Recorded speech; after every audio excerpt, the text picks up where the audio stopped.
akula bulungi, bamupima ayonka bulungi, afuna ekyetaagisa, ebyo byagoberera.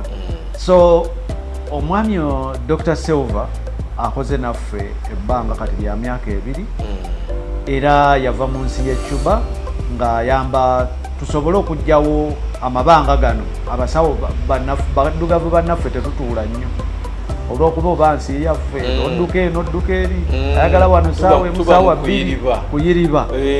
So kaakati bo bano batuulira ddala si kugamba nti be balinda omulwadde, si mulwadde kulinda musawo, yenjawulo ekirimu. Gombe Medical Services abeerawo yanywawo oluusi n'okusulawo n'asulawo. So kisinziira ki ky'oba oyagadde. Njagala okwebaza abantu baffe nti Gombe Medical Services awangaye.